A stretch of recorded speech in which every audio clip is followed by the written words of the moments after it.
প্রিয়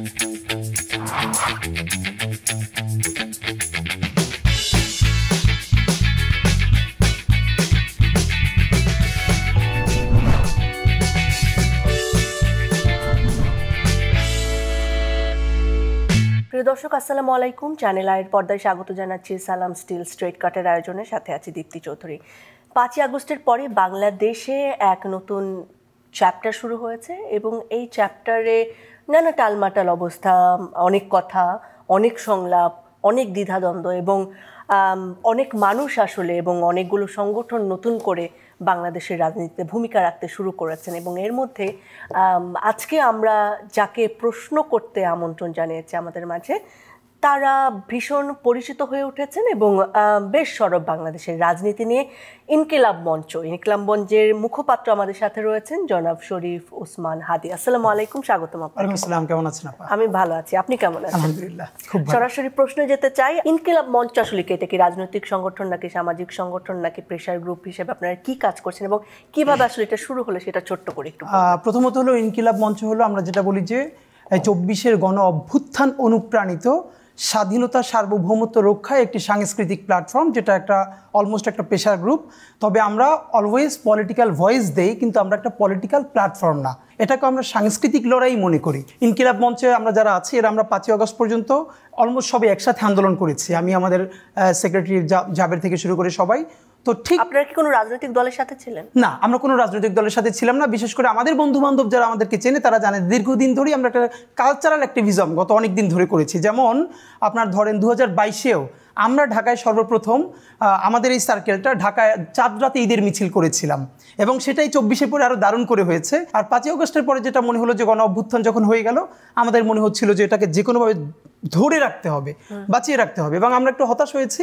আমরা ভাবছিলাম 5ই আগস্টের পরে বাংলাদেশের বড় রাজনৈতিক দলগুলো, বিশেষ করে বিএনপি, জামাত ইসলামী বা অন্যান্য দল, তারা পুরো জাতিকে একত্রিত রাখবার জন্য শাহবাগে বা প্রত্যেকটা বিভাগের বড় বড় একটা জায়গায় অ্যাটলিস্ট 15 দিন 30 দিন ধরে প্রতিদিন একটা নির্দিষ্ট সময়ে একটা গণজমায়েত করবে, যাতে মানুষ একতাবদ্ধ থাকে।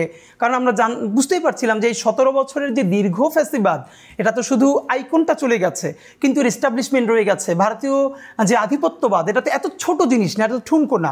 সুতরাং তারা বিভিন্নভাবে আবার ঘুরে দাঁড়ানোর চেষ্টা করবে। তো জনতাকে ঐক্যবদ্ধ রাখতে হবে। কিন্তু দেখলাম যে আসলে এই রাষ্ট্র পুনর্গঠন, সরকার গঠন নিয়ে সবাই এত ব্যস্ত হলো, ওই জায়গাটা কেউ করলো না। ইন দ্য মিনটাইম দেখলাম শাহবাগে ইসকন বিভিন্নভাবে দাঁড়ানোর চেষ্টা করছে, বিভিন্নভাবে মাইনরিটি নির্যাতন হচ্ছে বলবার চেষ্টা করছে। তো আমরা 5ই আগস্টের রাতে মন্দির পাহারা দিচ্ছিলাম, আমি আমাদের জাবের, সারাদিন মিছিল করে। Primacy inbuilt. German technology, Bangladesh's first thermix rod, Salam Steel Thermax. রাত্রিরে যখন মন্দির পাহারা দিচ্ছিলাম, তখনই আমাদের মনে হলো যে আমাদের একটা কিছু করতে হবে এখন মানুষকে একত্রিত রাখবার জন্য।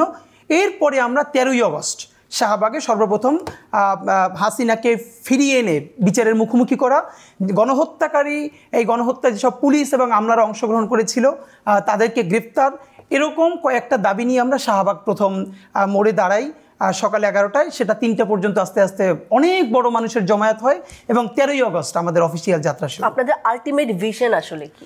বাংলাদেশের পক্ষে একটা বাংলাদেশপন্থী সাংস্কৃতিক অভ্যুত্থান বা বিপ্লব করা। চীনে যেরকম হয়েছে, আমরা মনে করি এই যে রাজনৈতিক আন্দোলন যেটা, এটা মাঝে মধ্যে আজকে হচ্ছে কালকে আরেকজনের বিরুদ্ধে হবে, কিন্তু মননে মগজে বাংলাদেশ পন্থাকে যদি আমরা তুলে আনতে না পারি একদম কালচারে, মানে কালচার কি, যে আমরা যা, তো এই আমাদের বলা, আমাদের খাওয়া, আমাদের চিন্তা চেতনা, আমাদের মনস্তত্ত্ব, এইখানে একটা বাংলাদেশপন্থী, এখানে অন্য কোনো দেশের না, যে সবার আগে বাংলাদেশ। তো এই বাংলাদেশপন্থী একটা সাংস্কৃতিক সংগ্রাম আমরা চাই, সেটা শুরুটা করেছি। সংস্কৃতি কোনটা, আপনি কোনটা? এখন বাংলাদেশের সংস্কৃতি আসলে আপনি যে আমি যে, আপনি ওখানে শাড়ি পরে আছেন, এটাও বাংলাদেশের সংস্কৃতি, আমি পাঞ্জাবি পরে আছি, আবার আমাদের এখানে কেউ একজন, এই দুজনের ভিন্ন আর একটা ড্রেস পরে থাকবে, মানে আরোপিত যা কিছু না। আপনি একদম দেখেন স্পন্টেনিয়াস কোনটা আর আরোপিত কোনটা। কিন্তু বোরকা কি বাংলাদেশের সংস্কৃতি? এইটা একটা মজার ব্যাপার যে বোরকা কি বাংলাদেশের সংস্কৃতি কিনা। খেয়াল করেন আমাদের ডিকশনারিতে প্রচুর ইংলিশ শব্দ এসছে না, একই সাথে আরবি ফার্সি এসছে, কিন্তু এগুলোকে কি আমরা ইংলিশ আরবি ফার্সি বলে অ্যাড্রেস করি না? চেয়ার এখন আর ইংলিশ না, এটা বাংলা শব্দ। একইভাবে এখানকার মানুষ হিজাব পরে, বোরকা পরে, এটা আমাদের সংস্কৃতির সাথে দীর্ঘদিন ধরে জড়িয়ে আছে, এটাও বাঙালি। আবার যে শাড়ি পরে, হ্যাঁ, এটাও বাঙালি চরিত্র। আমাদের হলো আরোপিত আমরা কিছু চাই না। আরোপিত কোনটাকে বলছি? এখন আরোপিত কোনটা আমি আপনাকে বলি, ধরেন আমি তো আপনার সাথে এখন অনেকটা ধরেন শান্তিনিকেতনী বাংলায় বলছি যেহেতু এটা একটা শো, কিন্তু এই যে আমরা রাজপথে যখন একদম জনতার জবানে মাঝে মধ্যে, কোন জনতা, যে রিক্সাওয়ালা ভ্যানওয়ালা, সে যে স্ল্যাংটাও বলে, এরকম মাঝে মধ্যে আমরা যখন বলি, তো তখন আমাদেরকে যে ট্যাগটা দেওয়া হয় যে আমরা এই যে সুশীল হয়ে উঠতে পারছি না। একজন শান্তিনিকেতন হলে তো কোনো সমস্যা নাই, সে তার মতো করে বলবে, কিন্তু যেই লোকের বাড়ি বরিশাল, নোয়াখালী, কুমিল্লা, চাঁদপুর, সে ওরকম করে বলতে পারে না, কিন্তু চ্যানেলে স্টুডিওতে আসবার জন্য তাকে ওরকম পারবার যে প্রাণান্তকর চেষ্টা কিন্তু হচ্ছে না। এইটাই হলো আরোপিত। মানে আপনার একটা স্ট্যান্ডার্ড থাকবে, কিন্তু যার যেটা তাকে এই যে অনুমানুষ মনে করা, ছোট মনে করা। তো এই যে ঢাকার বাংলা, আপনি দেখেন আমি এই যে কথা বলছি, ঠিকই কলকাতার এবং ঢাকার একটা স্বাতন্ত্র্য বোধ আছে না, উচ্চারণ ঠিকই আছে, কিন্তু অ্যাকসেন্ট, এই যে অ্যাকসেন্টের পার্থক্য আছে না। তো আমাদের যেটা আফসোস সেটা হলো কলকাতা থেকে বাংলাদেশের শত শত আর্টিস্ট কাজ করতে আসে, কোনোদিন আমি দেখি না তারা কলকাতা গিয়ে যখন আবার কথা বলে তারা তখন ঢাকার অ্যাকসেন্টে বাংলা বলে না। এটাকে আমি কনগ্রাচুলেট করি, ফাইন। কিন্তু বাংলাদেশের এমনই আমাদের দুর্ভাগ্য, আমাদের কোনো আর্টিস্ট যদি কলকাতা গিয়ে 2 মাস 1 মাস কাজ করে আসে, ও মা সে এসে যখন কথা বলে তার বাংলার মধ্যে কলকাতার অ্যাকসেন্ট, এর মানে সে যে কোনোভাবে জাতে ওঠার যে চেষ্টা, যে কলকাতার অ্যাকসেন্টে বললে একটু জাতে ওঠা চায়, এটাকে আমরা আরোপিত বলি। ওকে, কালচারাল ফ্যাসিস্ট কারা হাজি? কালচারাল ফ্যাসিস্ট হলো, দেখেন বাংলাদেশে আমরা হলো যে লড়াইটা করবার কথা ছিল এটা আমরা করতে পারি নাই। যারা গত 16-17 বছর ধরে গুম, খুন, গণহত্যা, পিলখানা, শাপলা থেকে শুরু করে যত রাজনৈতিক হত্যাকাণ্ড হয়েছে, কোনো না কোনোভাবে এগুলোর পক্ষে ন্যারেটিভ নির্মাণ করেছে, এগুলোর পক্ষে গল্প লিখেছে, উপন্যাস লিখেছে, পত্রিকা আর্টিকেল লিখেছে, নাটক সিনেমা করেছে, এবং সর্বশেষ কি করেছে বলেছে, আপা তোমার আব্বাকে আমি একটু আব্বা বলে ডাকি। মানে দেখেন, আমেরিকায়ও কিন্তু তাদের ফাউন্ডিং ফাদার্স আছে, কিন্তু তাদের ফাউন্ডিং ফাদার্সের আগে 10টা পদবি দিয়ে নাম বলতে হয় না, জাস্ট আপনি তার নামটাই ডাকতে পারবেন, তাতে আপনার কেউ জেল ফাঁস দিবে না। কিন্তু আপনি কি নিজে বলতে পারবেন? আপনাদের যেসব সিনিয়র ভাইয়েরা বিসিএসে ভাইবা দিয়েছে, তারা ধরেন একজন ব্যক্তির নাম শেখ মুজিবুর রহমান, রাইট? এইটা ভাইবা পরীক্ষায় 1000 বছরের শ্রেষ্ঠ বাঙালি জাতির জনক বঙ্গবন্ধু শেখ মুজিবুর রহমান, এই পুরোটা বলা হয় নাই। এই জন্য আমার পরিচিত বড় ভাইকে প্রচণ্ড গালিগালাজ করে তাকে পিএসসির ভাইবা থেকে বের করে দেওয়া হয়েছে। এরাই হলো কালচারাল ফ্যাসিস্ট। ভয়াবহ ব্যাপার হলো, মাঝে মধ্যে যারা ক্রিমিনাল অফেন্স করে, যে মানুষকে সরাসরি গুলি করে হত্যা করে, তার থেকেও মাঝে মধ্যে ভয়াবহ রোল প্লে করে কালচারাল ফ্যাসিস্টরা। কেন? যে গুলি করে তাকে তো ক্রিমিনাল অফেন্স দিয়ে ধরতে পারবেন, তুমি শুট করেছো, তুমি হত্যা করেছো, কিন্তু যে সরাসরি গুলিটা করলো না, কিন্তু যে গুলি করলো তার পক্ষে মত উৎপাদন করে দিল, সে তো আরো ভয়াবহ অপরাধী। কিন্তু তাদের বিরুদ্ধে আমাদের সামষ্টিক কোনো আমাদের স্টেপ নাই বাংলাদেশপন্থী মানুষদের। এটাই হলো আমাদের ব্যর্থতা। রাজনৈতিক দলপন্থী সাংস্কৃতিক কর্মী, এটা তো বাংলাদেশে আছেই আছেই। এবং 15ই আগস্টে কিন্তু আরেকটা বড় ঘটনা ঘটেছে। বিনম্র শ্রদ্ধা যারা যারা জানিয়েছেন যে আমি কোনো রাজনৈতিক দলের না, এমনকি এই জুলাই আন্দোলনে সক্রিয় ভূমিকা রেখেছেন এমন মানুষও যারা বিনম্র শ্রদ্ধা জানিয়েছেন, তাদের ছবি টাঙিয়ে জুতা মারা নিক্ষেপ করা হয়েছে। এটাকে আপনি কি এখানে আপা অবশ্যই এখানে দুইটা বোঝবার ব্যাপার। একটা হলো দেখেন, একটা ঐতিহাসিক গণ অভ্যুত্থান ঘটার পরে সোসাইটির মধ্যে যেই পরিমাণ কেওয়াজ ঘটে, এগুলো বাংলাদেশে আসলে ঠিকমতো ঘটে নাই। ঘটলে হয়তো আমাদের আরও প্রাণহানি হতো, রক্তপাত হতো, কিন্তু জাতি গঠনে ভূমিকা রাখতো এমন কোনো লোক যে গত 15 বছরেও কোনো ধরনের কোনো সুবিধা নেয় নাই, কিন্তু সে ফিলোসফিক্যালি শেখ মুজিবের এই জায়গাটা অনার করেন, এবং তিনি আজকেও যদি অনার করেন তাকে কোনো ধরনের বাধা দেওয়া যাবে না। এবং আমি তার মত প্রকাশের পক্ষে, আমি আমার শত্রুর সাথেও ইনসাফ চাই।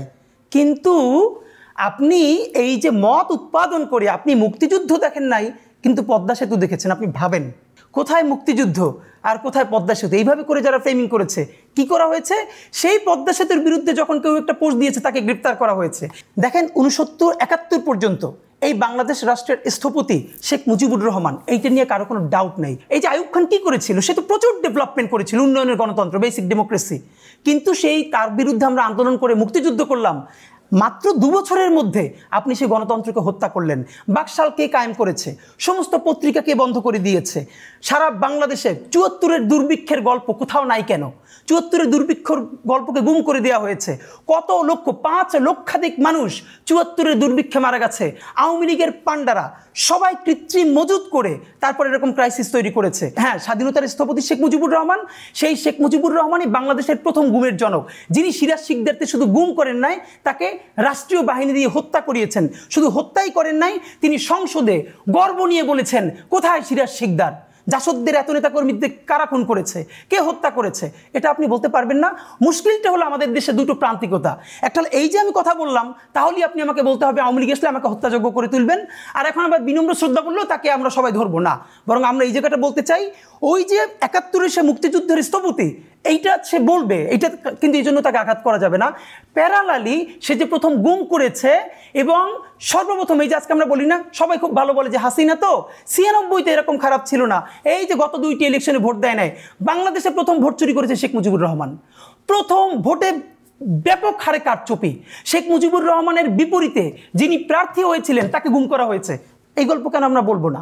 এখন মুশকিল হলো আমেরিকায় জাতির জনককে শুধু নাম বলে এই প্রশ্নগুলো করা যায়, আর বাংলাদেশে হলো Primacy in build. German technology. Bangladesh's first thermix rod. Salam Steel Thermex. এই জন্য তো আমরা বলি আওয়ামী লীগ কোনো দল না, এটা একটা ধর্ম। যেমন আপনি ইসলাম বিলং করলে রাসূল সাল্লাল্লাহু আলাইহি সাল্লাম একটু নামের আগে অবশ্যই দুরূদ পড়তে হবে, না পড়লে পাপ হবে, তাও কিন্তু ইসলামে বিধান আছে। তার নাম রিপিটেডলি যদি কয়েকবার বলেন তাহলে একবার দুরূদ পড়লেই হবে। আর বঙ্গবন্ধু হলে এখন এমনই নবী, যেই নবীর আগে হাজার বছরের শ্রেষ্ঠ বাঙালি জাতির জনক বঙ্গবন্ধু শেখ মুজিবুর রহমান, এইটা না বললে আপনার শুধু গুনাই হবে না, আপনাকে হত্যাযোগ্য করা যাবে, ব্যাংক লুট করা যাবে, যা ইচ্ছে তাই করা যাবে, এবং আপনি এইটা করে আবার নিজেকে মুক্তিযোদ্ধা দাবি করতে পারবেন। কিন্তু সেটার প্রতিশোধ তো এটা হতে পারে না যে এখন তাকে শ্রদ্ধা জানালেই তাকে জুতা পেটা করতে না। এখন যেটা এই যে আমরা রিকনসিলিয়েশন করি না আপা, ধরেন আমাদের কি হতো, ধরেন আপনি যে জার্মানিতে যদি দেখেন, জার্মানিতে এখন পর্যন্ত অন্তত 5% সেই নাজি বাহিনীর সমর্থক আছে, ন্যূনতম। কিন্তু তাদেরকে ডিল করা হয়েছে কিভাবে? আমাদের এখানে যেটা এখন করতে হবে, একটা তওবা কমিশন, আরো যদি ভালো করে বলি ট্রুথ অ্যান্ড রিকনসিলিয়েশন কমিশন, যারা বলবে যে আমরা এইটার পক্ষে ছিলাম কিন্তু এই গণহত্যার পক্ষে না, অথবা আমার হাতে কোনো রক্তের দাগ নাই, ক্রিমিনাল অফেন্স নাই, এবং তাকে ওই শুদ্ধিকরণের প্রক্রিয়ার মধ্য দিয়ে তার জায়গাটাকে আপনি ঠিক করে দিবেন যে সে নতুন জাতি গঠনে ভূমিকা রাখতে পারবে। বিএনপি আজকে যদি নির্বাচনে জিতে ক্ষমতায় আসে, সেই বিএনপি কয়দিন ক্ষমতা টিকিয়ে রাখতে পারবে? বিএনপির কি আর একটা বিকল্প ছায়ানট আছে, উদীচী আছে, কয়টা কালচারাল ফর্ম আছে?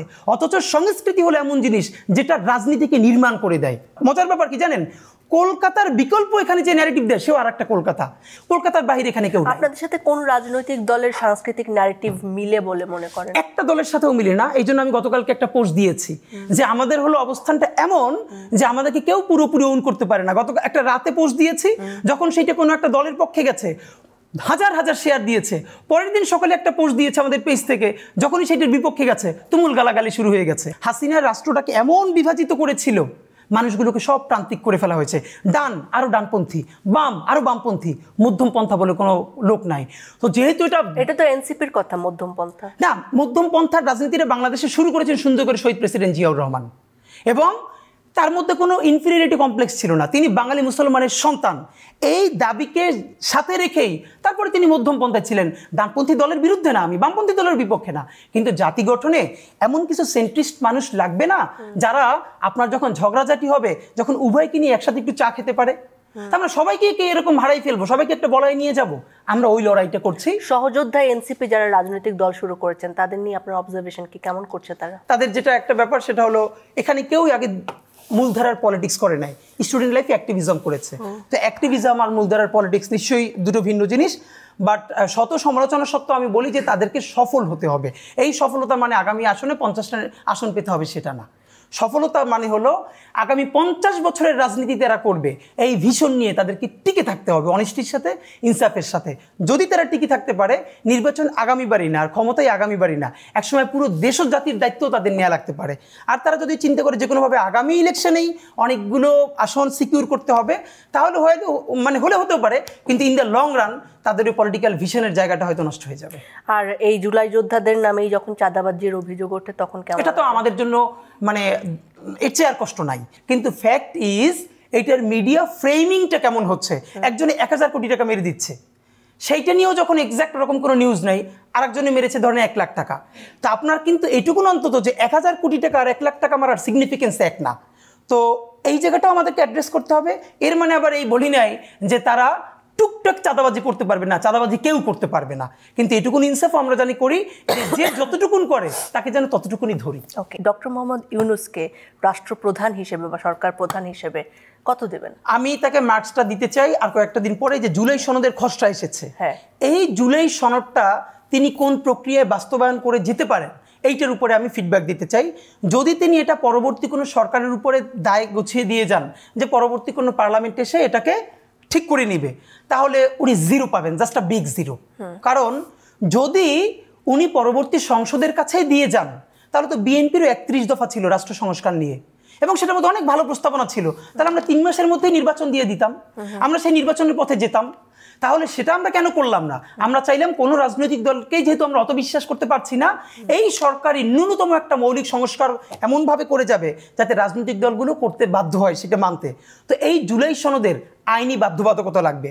আমরা হাজারবার বলেছি, আবার আপনার মাধ্যমে জানাই, এই জুলাই সনদে গণভোটের মাধ্যমে হোক অথবা যে কোনো লেজিটিমেট উপায়ে হোক, এটার আইনি বাধ্যবাধকতা তৈরি করে সেটার আলোকে যদি উনি নির্বাচনে যেতে পারেন, যেই নির্বাচনের প্রধান ম্যান্ডেট হবে নতুন বাংলাদেশের নতুন সংবিধান, তাহলে এটাই ওনার জন্য গুড এনাফ, আর কিচ্ছু করার দরকার নাই। কারণ এই সূত্র ধরে বাংলাদেশ আস্তে আস্তে আগাতে থাকবে। আর এটা উনি যদি না করে যেতে পারেন তাহলে I think you will get a big 0।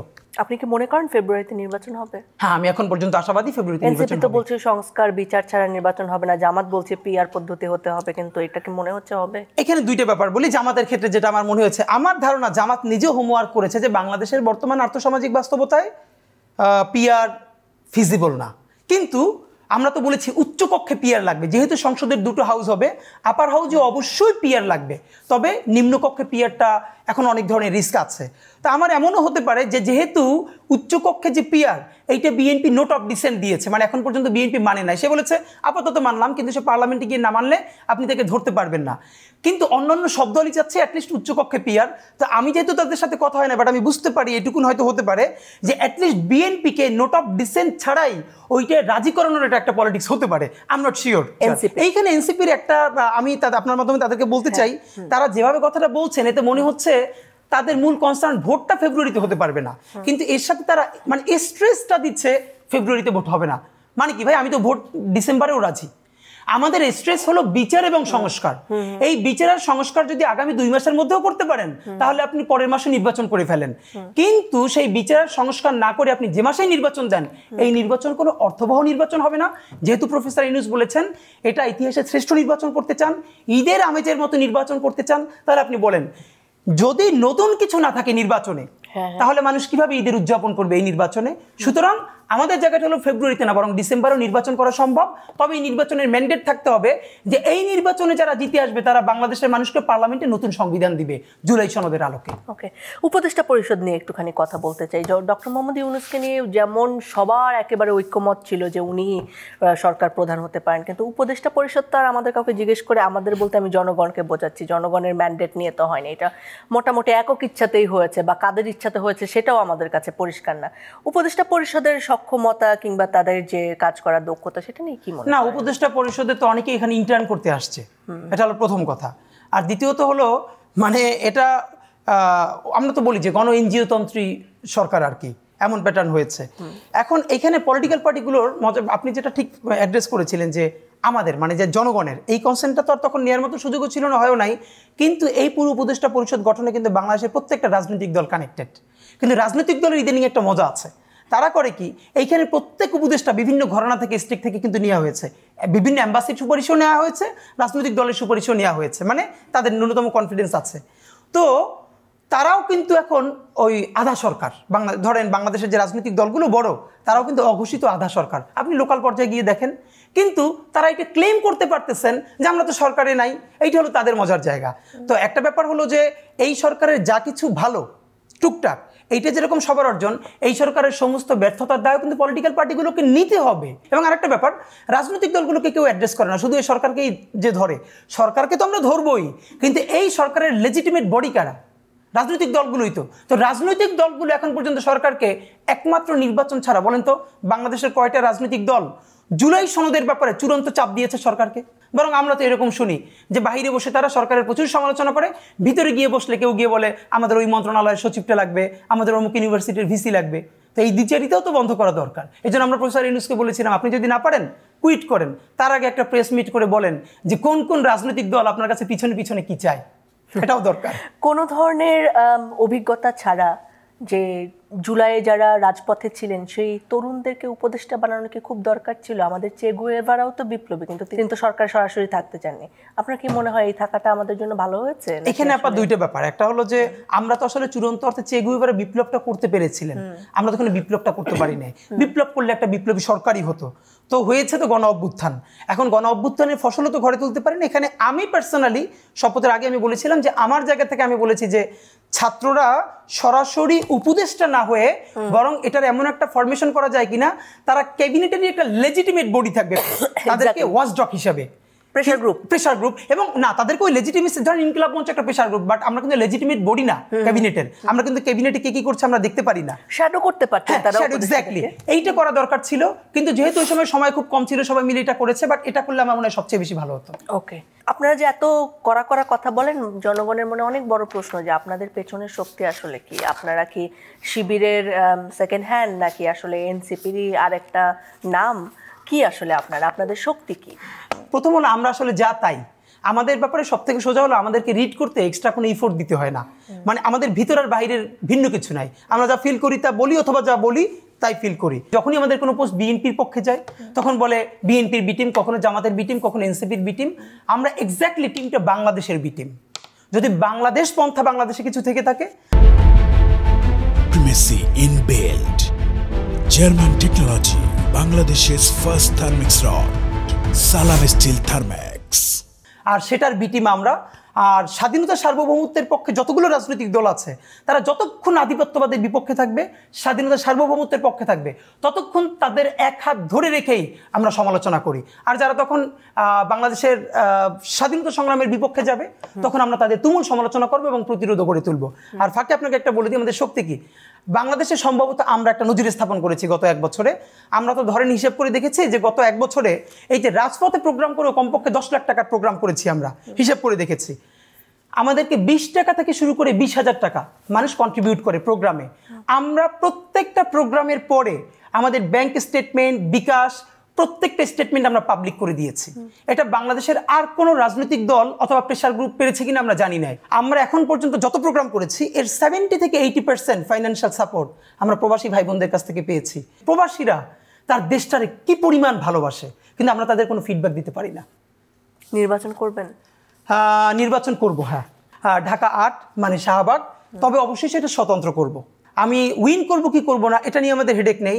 Headache হলো আমরা একটা নতুন পলিটিক্যাল কালচারাল জার্নি করতে চাই, যাতে পুরনো ধারার যারা রাজনীতি করেন হাজার হাজার পোস্টার, প্ল্যাকার্ড, মোটরসাইকেলের মহড়া, এইটার বিপরীতেও ক্রিয়েটিভ কম পয়সায় যে কিছু করা যায় এই জিনিসটা আমরা তুলে ধরতে চাই, যাতে তাদেরকে মানুষ বলে যে ছোট ছেলে ওরা পারে, ওরা মোটরসাইকেলের মহড়া দিচ্ছে না, ওরা এত মানুষকে কষ্ট দিচ্ছে না, তাহলে তোমরা পারো না কেন? অনেক ছোট ছেলেরা তো দেয় গাড়ির মহড়া।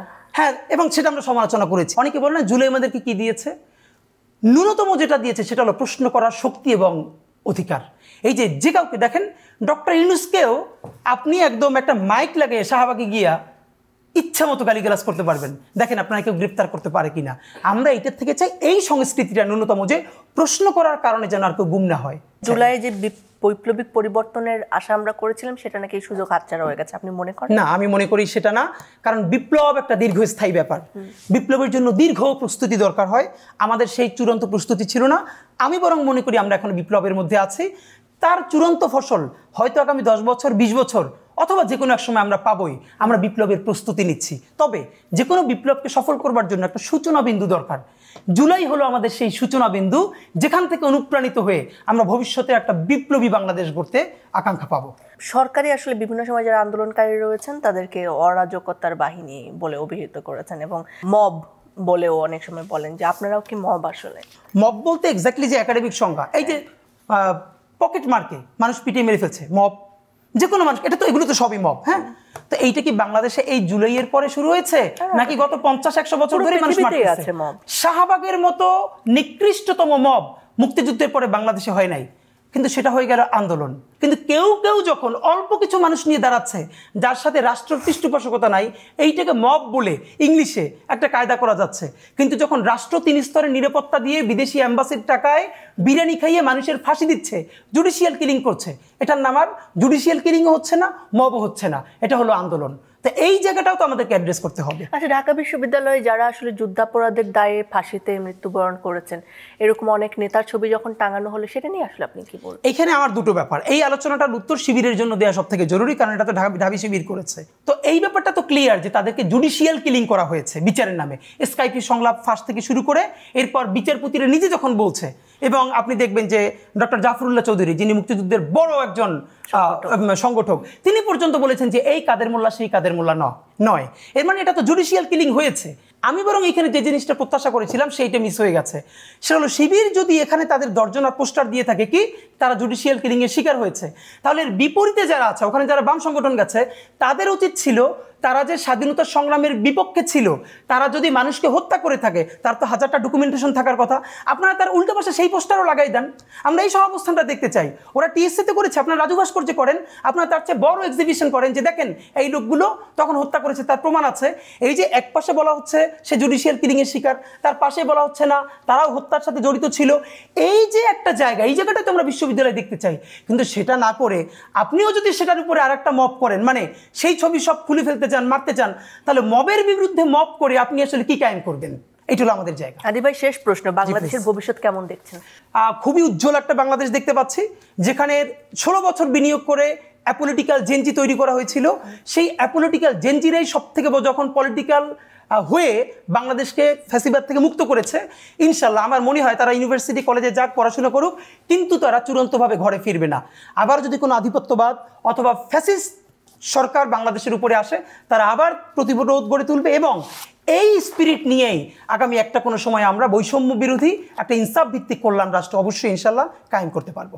Thank you so much for your time. ধন্যবাদ প্রিয় দর্শক, আপনারা যারা সঙ্গে ছিলেন। আমরাও চাই যে আসলে জুলাইয়ের স্পিরিট সবসময় আমাদের সাথে থাকুক এবং অন্যায় আমরা প্রতিরোধ করব। তবে এটাও আমরা চাই না যে বারবার মানুষকে রক্ত দিয়ে আসলে প্রমাণ করতে হোক যে আমরা অন্যায়ের প্রতিবাদ করতে পারি। সেই অন্যায়ের সুযোগটি যাতে ক্রিয়েট না হয়, এবং জুলাই যে আশা করেছিলাম আমরা সেই আশা পূরণ হোক, এই আশায় আজকের আয়োজন শেষ করছি। আবার দেখা হবে, আবার কথা হবে। Thank you.